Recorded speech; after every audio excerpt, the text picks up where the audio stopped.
আসসালামু আলাইকুম। আজ আমি একটি গবাদি পশুর চিকিৎসা করতে আসলাম। এই পশুটি নিউমোনিয়াতে আক্রান্ত হয়ে শ্বাসকষ্ট হয়েছে।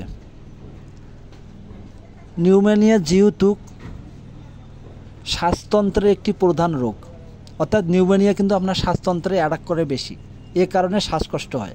শ্বাসকষ্ট কিন্তু আলাদা কোনো রোগ না, আপনার নিউমোনিয়ার ফলে শ্বাসকষ্ট হয়। তারপর দেখা যাচ্ছে কোনো খাদ্য খাওয়ার সময় ভিতরে গেলে, শ্বাসনালীতে গেলে শ্বাসকষ্ট দেখা দেয়।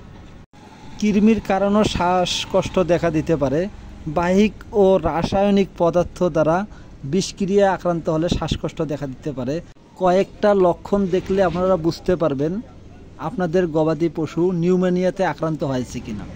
1. গবাদি পশুর শ্বাসকষ্ট থাকলে। 2. তীব্র জ্বর থাকলে। 3. ফাঙ্গাল, ব্যাকটেরিয়া, ভাইরাস ইত্যাদির কারণে পশুর নিউমোনিয়া হতে পারে। শ্বাসকষ্টে আক্রান্ত হওয়ার আরও কিছু কারণ আছে, তা হলো অস্বাস্থ্যকর স্যাঁতস্যাঁতে পরিবেশে, বৃষ্টি ভেজা ও অতিরিক্ত ঠান্ডা পেলে গবাদি পশুর নিউমোনিয়া হতে পারে। নিউমোনিয়ার কিছু লক্ষণ আরও বলি, সেটা হচ্ছে অল্প ঘন ঘন শ্বাস ও নিঃশ্বাস নিলে আপনারা বুঝবেন আপনাদের গবাদি পশুটি নিউমোনিয়াতে আক্রান্ত আছে। যেহেতু আমি এখন জ্বরটা মাপলাম, তো জ্বরটা দেখাচ্ছি। জ্বর হচ্ছে 106 ডিগ্রি ফারেনহাইট। এই গবাদি পশুর শরীরে 106 ডিগ্রি ফারেনহাইট, অর্থাৎ এটা নিউমোনিয়া এবং শ্বাসকষ্টে আক্রান্ত। এসব লক্ষণ দেখলে আপনারা দ্রুত ডাক্তার দেখে চিকিৎসা। তো এখন আমি অ্যান্টিহিস্টামিন ব্যবহার করব। যে কোনো অ্যান্টিবায়োটিক ব্যবহার করার আগে অবশ্যই অ্যান্টিহিস্টামিন ব্যবহার করতে হয়। তো আমি ফেনাডিল নামক একটি অ্যান্টিহিস্টামিন এখন ব্যবহার করব। এটা হলো মাংসর মধ্যে। তো গবাদি পশুর ওয়েট অনুযায়ী আমি 10 সিসি এখানে ব্যবহার করব অ্যান্টিহিস্টামিন। এটা হলো গভীর মাংসের মধ্যে দিতে হবে। তো অ্যান্টিহিস্টামিন দেওয়ার অনেক কারণ আছে। অ্যান্টিবায়োটিক ব্যবহার করলে শরীরের মধ্যে অনেক ধরনের আপনার পার্শ্ব প্রতিক্রিয়া আসতে পারে। তো এই পার্শ্ব প্রতিক্রিয়াগুলো নিয়ন্ত্রণের জন্য অ্যান্টিহিস্টামিন ব্যবহার করব। এরপর আমি একটি ইঞ্জেকশন ব্যবহার করব, এবং ইঞ্জেকশনটি ব্যবহার করার আগে অবশ্যই ইঞ্জেকশনটি দেখে নেব, এবং আপনারাও দেখে নেবেন। যে কোনো ইঞ্জেকশন ব্যবহার করেন, যে কোনো ট্যাবলেট ব্যবহার করেন, অবশ্যই আপনারা এর স্ট্রাকচার, লিটারেচার যেটা আছে এটাও ভালো করে দেখে নেবেন। ইঞ্জেকশনটি কোথায় করা যাবে, বা ইঞ্জেকশনটি ডেট আছে কিনা, ইঞ্জেকশনটি কোন কোন কাজ করে, আপনারা দেখে শুনেই ইঞ্জেকশন করবেন।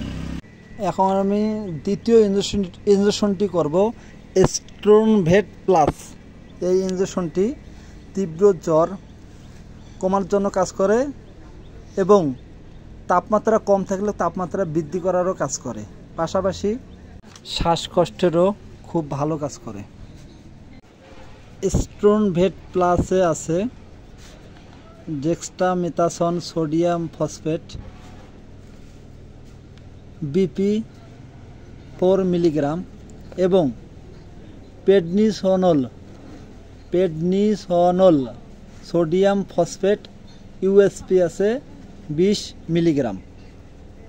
এর পেটের মধ্যে গ্যাস আছে, এই গ্যাসটি কমানোর জন্য অবশ্যই ব্যবহার করতে হবে রুমিলেটর পাউডার, তারপর হচ্ছে হার্বোটপ পাউডার এবং অ্যান্টাসিড প্লাস। এগুলো খাওয়ালে পেটের গ্যাসটা আপনার ভালো হয়ে যাবে।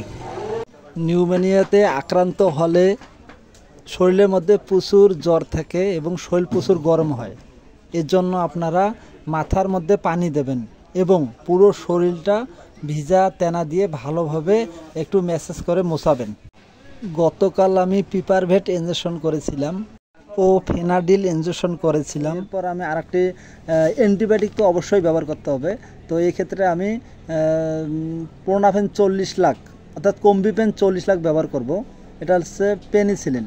তো যেহেতু এই পশুটি ভাইরাসে আক্রান্ত হয়নি, এই পশুটি আক্রান্ত হয়েছে ব্যাকটেরিয়া জনিত কারণে, এজন্য আমি পেনিসিলিন জাতীয় ইঞ্জেকশন করব। সেটা হচ্ছে প্রোনাফেন 40 লাখ।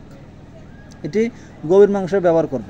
আর আগে যে আমি ইঞ্জেকশনটি করলাম, এই ইঞ্জেকশনটি স্ট্রনভেট প্লাস, সেই ইঞ্জেকশনটি অবশ্যই আপনারা চামড়া নিচে ব্যবহার করবেন।